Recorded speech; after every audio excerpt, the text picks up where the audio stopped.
Sobrevivir al día cero no significó estar a salvo.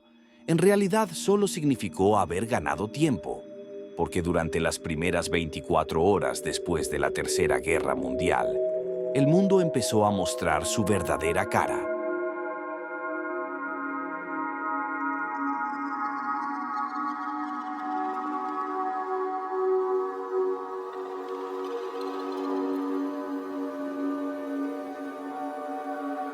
Cuando salió el sol al día siguiente, millones de personas esperaban una señal, un mensaje, una transmisión de emergencia, algo que indicara que el caos había terminado. Pero no llegó nada. Las radios permanecían en silencio, los teléfonos seguían muertos y los gobiernos simplemente no respondían. Fue entonces cuando muchos comprendieron algo aterrador. No habría ayuda inmediata.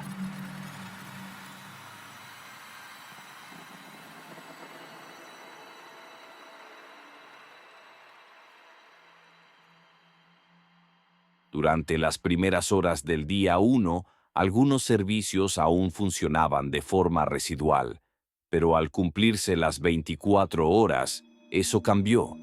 El agua dejó de fluir, el gas se interrumpió, los sistemas de respaldo se agotaron.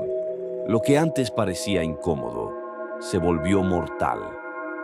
Sin agua potable, la deshidratación comenzó a matar en silencio.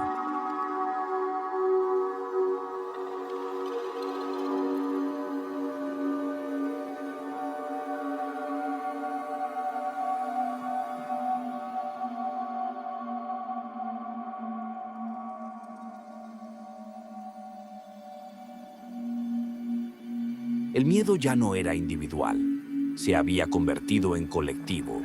Multitudes salieron a buscar comida y agua al mismo tiempo. Supermercados vacíos, farmacias saqueadas. Las peleas ya no eran por dinero, sino por sobrevivir un día más. En muchas ciudades, la violencia comenzó aquí, no el primer día, sino el segundo.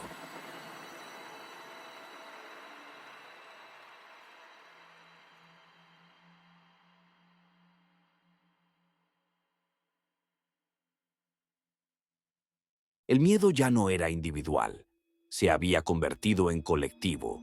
Multitudes salieron a buscar comida y agua al mismo tiempo. Supermercados vacíos, farmacias saqueadas. Las peleas ya no eran por dinero, sino por sobrevivir un día más. En muchas ciudades, la violencia comenzó aquí, no el primer día, sino el segundo. El error más común durante las primeras 24 horas fue seguir esperando. Esperar noticias, esperar ayuda, esperar a que alguien más tomara decisiones. Mientras tanto, el tiempo corría. Los que no racionaron comida, los que no buscaron agua alternativa, los que no abandonaron zonas de alto riesgo, quedaron atrapados.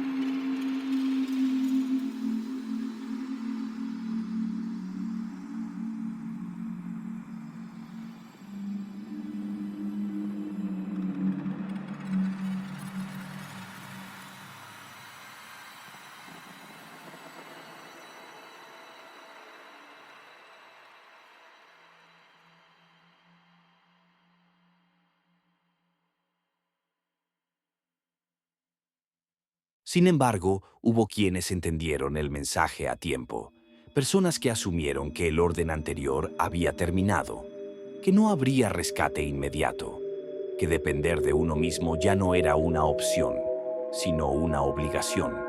Estas personas comenzaron a moverse, a planificar, a adaptarse.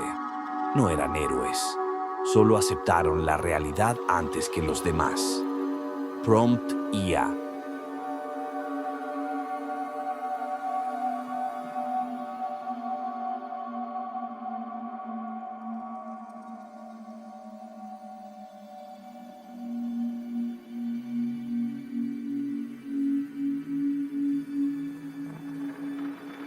En las primeras 24 horas, la diferencia entre sobrevivir y colapsar fue la preparación básica. Saber qué hacer, qué priorizar y qué evitar. Por eso, en la descripción dejé una guía sencilla enfocada en las primeras decisiones críticas tras un colapso total.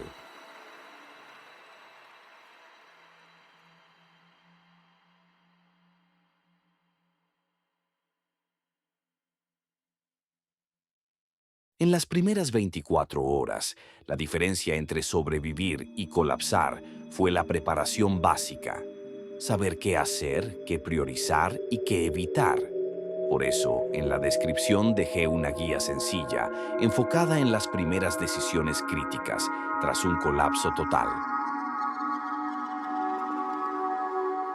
El segundo día dejó algo claro.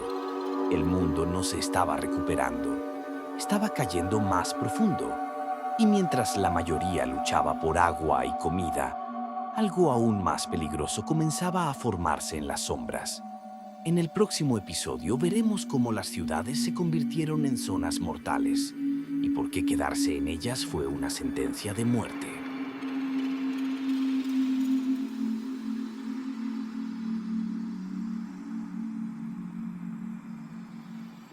El segundo día dejó algo claro.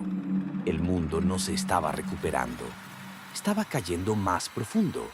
Y mientras la mayoría luchaba por agua y comida, algo aún más peligroso comenzaba a formarse en las sombras. En el próximo episodio veremos cómo las ciudades se convirtieron en zonas mortales y por qué quedarse en ellas fue una sentencia de muerte.